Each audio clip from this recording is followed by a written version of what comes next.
اللہم صلی علی محمد وآل محمد اللہم کل ولیک حجت پہ حسن صلواتک علیہ وعلا فی حاضر الساعت وفی کل ساعت ودیعا حافظا وقائدا وناصرا ودلیلا وعینا حتی تسکنہ زکاة وتمتعہ فیہا قلیلا برحمتک یا ارحم امام زمانہ امام زمانہ امام زمانہ دونوں ہاتھوں کو بلند کریں استغاثہ کے لیے کہا جاتا ہے کہ کھلے آسمان کے نیچے استغاثہ ہوتا ہے اپنے گریبان مچیر کر کھلے آسمان کے نیچے استغاثہ ہوتا ہے اتفاق ہے کہ مجلس کھلے آسمان کے نیچے اپنے دونوں ہاتھوں کو سر سے بھی بلند کر کے مل کر بولنے سارے مل کر امام زمانہ اٹھا کے پردہ دکھا تو جلوہ ابن زہرا امام زمانہ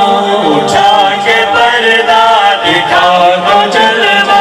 ابن زہرا امام زمانہ حسین منظر وہ کب دکھے گا خدا کے گھر پہ علم کا سایہ نماز پڑھوائیں گے جو مولا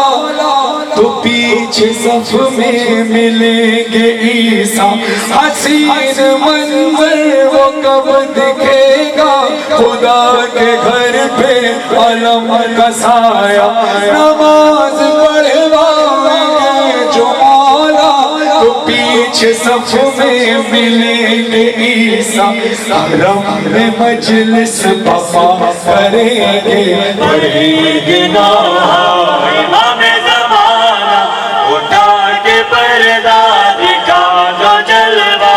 ابن زہرا امام زمانہ اپنے گھروں کو اتنا پاک صاف رکھیں کہ اگر وقت امام کا ظہور اگلے لمحے میں ہی ہو جائے اور مولا آپ کے دروازے پر دستک دے کہ میں تمہارے گھر پہ آ جاؤں تو ہمیں یہ نہ کہنا پڑے کہ مولا 5 منٹ دیجئے گھر کو ذرا پاک کر دیں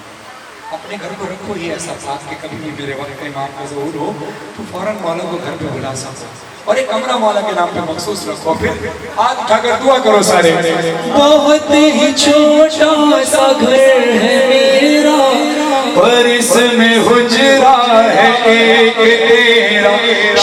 شرف میرے لیے بڑا ہے تو مجھ سے کر لے یہ ایک وعدہ بس ایک شب کو تو میرے گھر میں قیام کرنا امام زمانہ اٹھا کے پردہ دکھا تو جلوہ ابن زہرا امام زمانہ نہ ہماری سانسوں کو کچھ پتہ ہے کہ کب سانسیں بند ہو جائیں نہ ہی پتہ ہے کہ وقت امام کا ظہور کب ہو جائے ہو سکتا ہے اگلے لمحے میں امام کا ظہور ہو جائے ہو سکتا ہے 1 سال بعد ہو سکتا ہے 2 سال ہو سکتا ہے 10 سال یہ تو اللہ جانتا ہے یا معصوم جانتا ہے لیکن تیاری ہمیں ابھی سے رکھنا ہے لیکن ہماری سانسوں کا بھی بھروسہ ہم دعا کرتے ہیں کہ اپنے رب کے امام کی زیارت کریں گے مگر کیا پتہ ہم آپ اس وقت تک زندہ رہیں نہ رہیں منبر حسین کی قسم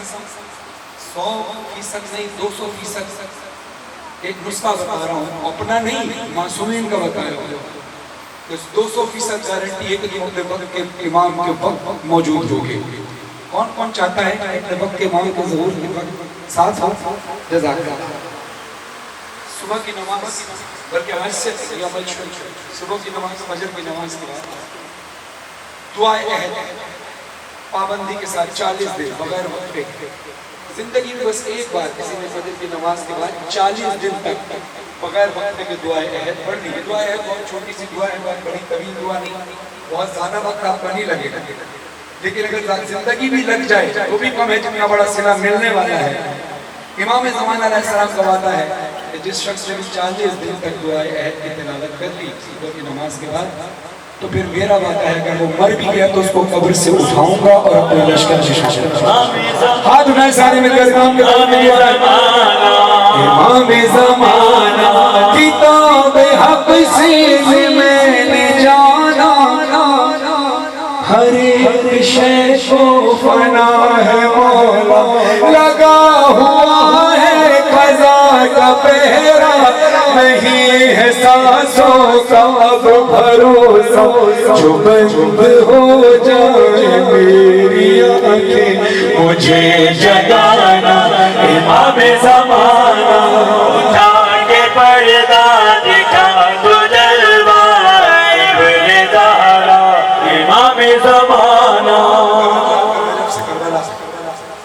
زیارت کر رہا ہے، جو لوگ جا چکے ہیں گواہی دیں گے، جب سے کربلا جب ہم جاتے ہیں تو ایسا لگتا ہے زمین چھوٹی ہو گئی، ہم بہت جلدی کربلا پہنچ گئے۔ یہ پریکٹس ہے، یہ ریاضت ہے وقت امام کے ظہور کے لیے، کہ جب میرا وقت امام حل من الناس سننا کی صدا بلند کرے گا تو آپ سیالکوٹ سے، کوئی لاہور سے، کوئی پاکستان سے، کوئی دوسرے ممالک سے ایسا بھاگتا ہوا جائے گا کہ اپنے وقت امام سے مل جائے گا، اور زمین تنگ ہو جائے گی، چھوٹی ہو جائے گی، زمین سکڑ جائے گی، کھچ جائے گی، اور آپ جلدی وقت امام تک پہنچ جائیں گے۔ جب اربعین پر جاؤ تو پھر اپنے وقت امام کو تلاش کرنے کی کوشش کرنا۔ میرا وقت کا امام وہاں ضرور ہوگا، اپنے جد کے روضے پر، ان زائرین میں، ان عاشقوں میں میرا مولا ملے گا۔ ہاتھ کو دعا کے لیے اٹھائیے پھر، میں جو پڑھ رہا ہوں اس میں تصور میں لے کر جاؤ۔ امام زمانہ سفر تھا پیدل جمر بہی گاؤں میں، ہر جگہ تجھ کو ڈھونڈتا تھا، تو زائروں میں تو عاشقوں میں، اے میرے مولا کہیں تو ہوگا، یہ سوچ کر ہی میں سب کے قدموں کو چومتا تھا۔ امام زمانہ اٹھا کے پردہ دکھا تو جلوہ ابن زہرا، ہر مومن کا دل، ہر مومن کا دل کعبے کی طرح ہے۔ اب سوال اٹھتا ہے کہ